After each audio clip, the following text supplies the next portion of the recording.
show Chasing Classic Cars was all about shopping for old cars with the goal of making money. Fans looked forward to each week to see what cool cars the crew would find. The show ran for 13 years and then stopped all of a sudden. It's almost as good to listen to the carburetors as the smoke. It's cool that it pulls air in. There was never a clear answer to the question of why, and many people have wondered. Come talk with us about the real reason why Chasing Classic Cars stopped, which ranges from money problems to legal trouble. Fifth, looking for old cars. Chasing Classic Cars was on the air for 13 years, and fans were always entertained by Wayne Carini's true love of old cars. This reality show called Chasing Classic Cars was all about finding old cars and fixing them up if they needed it.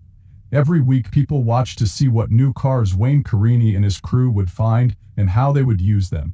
Fans couldn't take their eyes off the TV when he was on because he loved cars so much and knew so much about them. Besides knowing everything there was to know about old cars, he also did a lot of research on rare cars. There were times when Wayne Carini was on his quest to find the rarest and most exotic cars. He was known to share bits of information that even the best paid techs would write down. The show didn't just stay on the air because of the car tips. It was also Wayne Carini's job to buy and sell things. Even though the seller swore it was, the price was never set in stone. He was very good at negotiating with the owners, and we saw the price go down hundreds of times thanks to him. After fixing the car and getting it ready to go again, he would sell it at auction and try to find someone who would pay a lot more than he paid for it. Wayne Carini got a car for $30,000, 0 cents, and then sold it for $500,000, 0 cents. It's too bad that nothing can last forever, and in 2019, after 10 years on the air, following classic cars ended. The prices at auction aren't what they seem to be. Wayne Carini saw some amazing changes happen at the sales during the show's 13-year run. Behind the scenes, though, money problems were a big worry, especially for the buyers. Real-life shows rarely don't use tricks to make their stories better, but Chasing Classic Cars is one of them. It will be hidden if Wayne Carini or a possible buyer gets the short end of the stick during the show. Because the show was about buying and selling cars, this came up almost every time. Many people who love cars wish they could buy old cars and sell them for more money, but it's never that easy, and sales are a common way to lose money instead of make it. Someone like Wayne Carini might be able to open the hood and look at every part of a car before buying it. But most people aren't that good, so they pay a lot more than they should for something they can't even enjoy. A car that was bought at an auction for almost nothing may need thousands of dollars worth of fixes before it can even be driven. Buyers also have trouble after they've bought the car. A person can sometimes buy a car at a price that makes them very happy, but when they go to pick up their car after the sale, they are hit with fees and different types of registration titles and licenses, which takes away their smile. 17 private conversations with the lead Cars Racing website. I've included him in the car trash of later sessions on the air. One of the best parts of following classic cars for fans was Roger Barr, the older, funny old man who would talk about the cars that Wayne Carini would look at and buy. Issues started to get worse when Roger Barr had health problems that made it hard for him to be on the show. Because of this, he also had money problems. During the month of August 2017, Roger Barr got sick with a serious leg sickness while working at F40 Motorsports. The hospital took him in, but he left soon after, in November of that year. He was going to be fine until the infection came back. He would have to stay in the hospital for a long time. Once more, Roger Barr was already in his 80s, so his doctors thought it would be best for him not to work on the show again. Someone his age couldn't handle the risks that came with working full-time in a repair shop. He had to leave the show he'd been a part of for so long because his injuries were so bad. Right after that, he told everyone that he was quitting all jobs. But because he hadn't gotten much money over the years, his plans for a calm retirement had to be put on hold. His friends had to make a GoFundMe page to help pay for some of his hospital bills because money was getting so tight. Roger Barr claimed that he had a huge savings account and said he still needed to work to pay his bills. 12. Wayne Carini. If you ask the star of a show why their show was canceled, they almost never give you a clear answer. Not even looking for old cars can be thought of as an exception, and people who watched the show were left wondering why it finished so quickly. Fans of the show thought that Wayne Carini's money and legal problems were to blame. He was born in Portland, Connecticut in the early 1950s. At some point, Wayne's father would give him the business that he ran to fix up cars after accident. Wayne had been working with cars since he was a child. He made it his job, which is how he got the part on the show. The show had to be canceled because of some very bad legal problems. In June 2020, a guy named William Robert Richmond sued Wayne's business, F40 Restoration, saying they should be paid for a 1934 Pierce Arrow coupe. United States District Judge Carrie Dooley was in charge of the case. She said that it was a bad one and that everyone involved was acting in good faith. Wayne didn't say anything about the case, but show fans and people on the internet quickly got angry about it. Also, it turned out that chasing classic cars isn't completely factual, even though it was advertised at first as a documentary. This is typical of many reality TV shows. 11. It was Wayne Carini's dream to teach art. Wayne Carini grew up around cars and tools, so it was clear that he would follow in their footsteps. But that wasn't his only goal. Before he went on the show and made fixing cars his full-time job, Wayne wanted to be an art teacher. These hopes almost came true.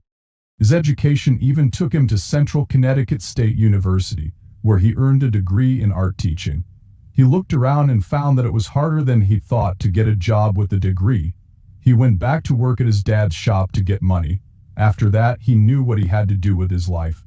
He got a degree in art teaching, but that wasn't his first choice of job. He used to say that his dream job was to be an architect and create buildings and homes. He didn't want to spend 7 years in college, though. Wayne had said that he still believes in education and learning, even though he couldn't find a job that needed him to use his degree. Wayne, who was in his 70s, said that every day he learned something new. 10. Wayne doesn't always understand everything about the car. There is no question that Wayne Carini is a genius when it comes to cars. However, even geniuses can't know everything there is to know. As Wayne was chasing classic cars, cars were brought in and he began to give out information about them like he was a machine with a database. The truth is that the production teams had to check each and every car that came in off the line. Once it was clear that the cars were good enough for the show, a group of people began gathering information that Wayne was given. A lot of fans were shocked and angry when they learned that the show they thought was real was actually staged. A lot of them didn't want to watch the show after that. Even though the show is based on facts, Wayne never says that he knows everything about cars like the show does. He knows that even though he knows more about cars than most people, some people know more than him. That's okay with him. Wayne is always happy to talk about how much he loves learning. He has said many times that he is ready to learn more about cars from anyone who wants to teach him. 9.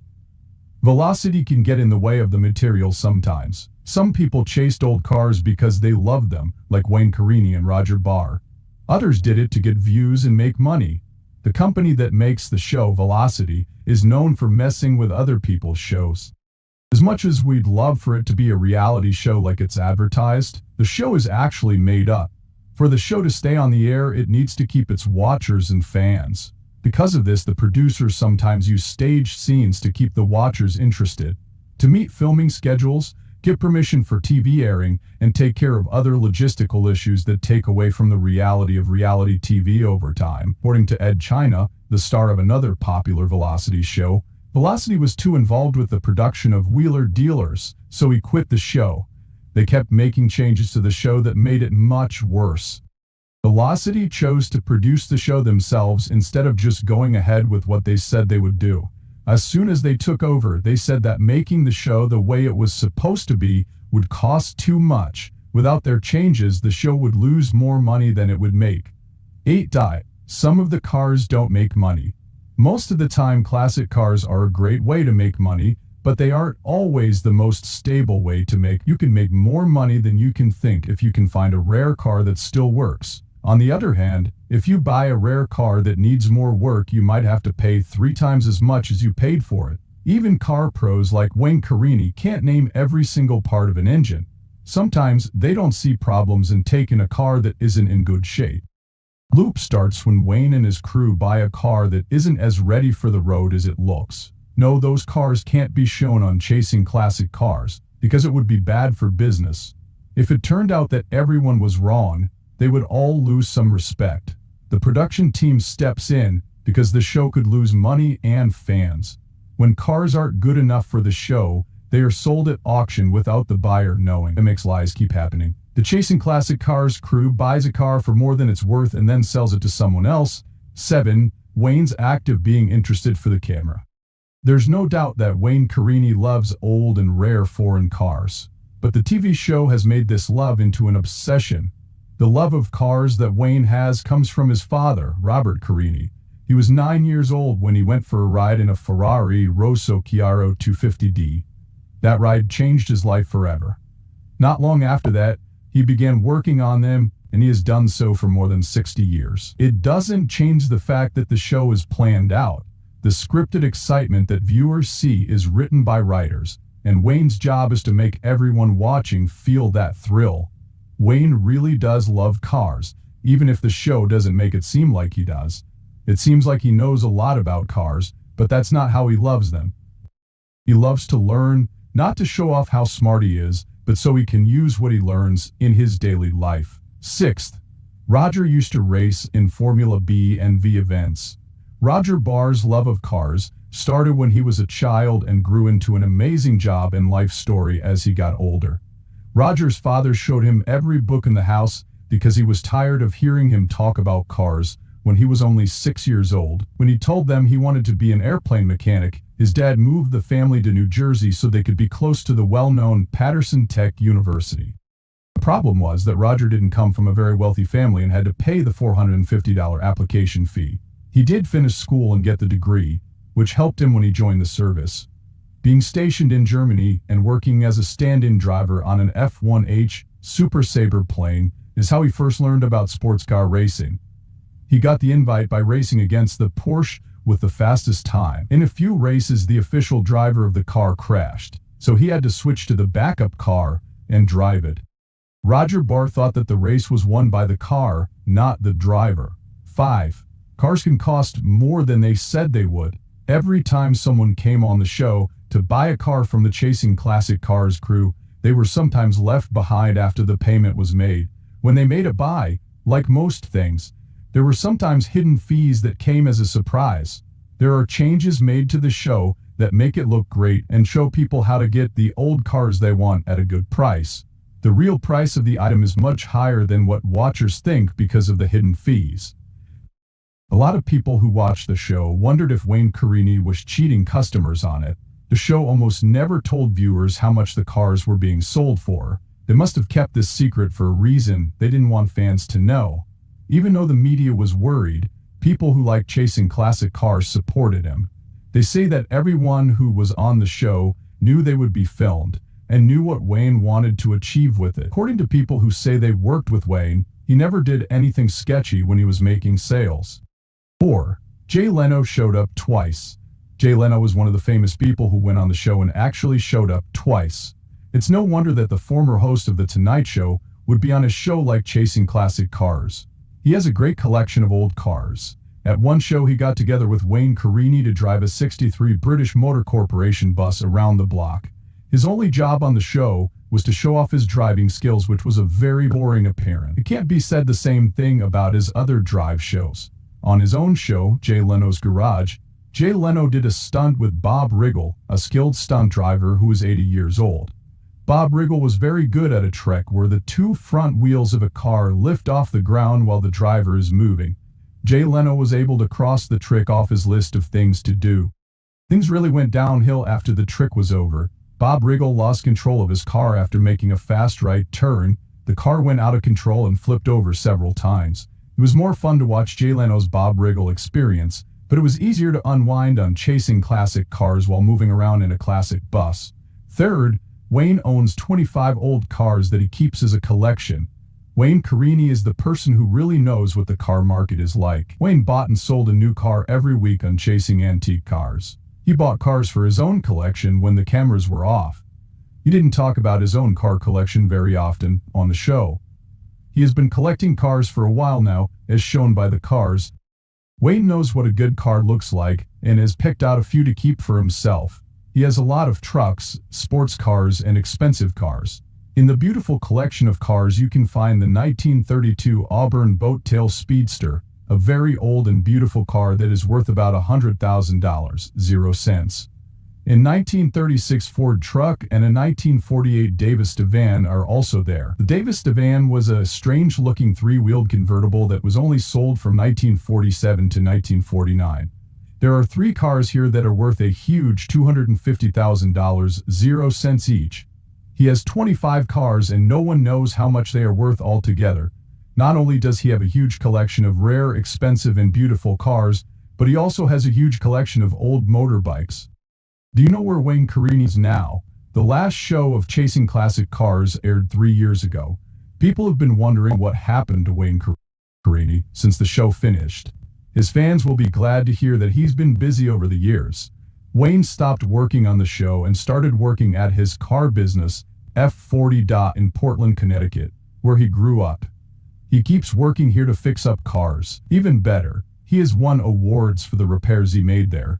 People will bring their cars to the F40 shop to get advice from experts. People who are buying or selling cars or who want to start a collection will bring their cars to Wayne Carini and have him look them over. He will then give them advice on what to do next. Besides that, he works as a representative for a number of other businesses, such as Craftsman Tools, Metrovac, and Haggerty Car Capsule. Wayne Carini has found time to have fun in between all of these projects. He began a show called Classic Car Talk, and it's all about talking about the coolest old cars. His friend Jay Ward, who is best known for being the creative and technical director of Pixar's hit movie Cars, co-hosts the show with him. First, where is Roger Barr now? A lot of people thought that Roger Barr's sudden departure from the show was the reason it ended so quickly. However, we are aware that the show would not have been the same without him, even if that is not true. People still want to know what he's been doing almost 5 years after he left. It was a surprise when Roger Barr quit the show. He couldn't go to the show because he hurt himself pretty badly at the F40 shop. When the show finished, he was stuck in a paradox. Even though he couldn't do the things he needed to do around the shop after the surgery, he still had to do them because of the process. He said that even though he was on a big TV show, he still had to work every day to make money. There were also reports that his friendship with Wayne Carini might change now that he was hurt. On Facebook, a friend asked Wayne Carini if he had offered to help him pay his bills. The person in charge of Roger Barr's account replied that they would answer that question later because it was a touchy one. A lot of fans are still confused about why Chasing Classic Cars stopped in 2021. Fans have come up with their own ideas about what happened, but the stars of the show have never given an official account. Instead, a lot of bad things have happened, like money and court issues, that have definitely changed the way the show is going. Do you think you know why the show ended? Write your answer in the box below. Thanks for seeing. Until the next time.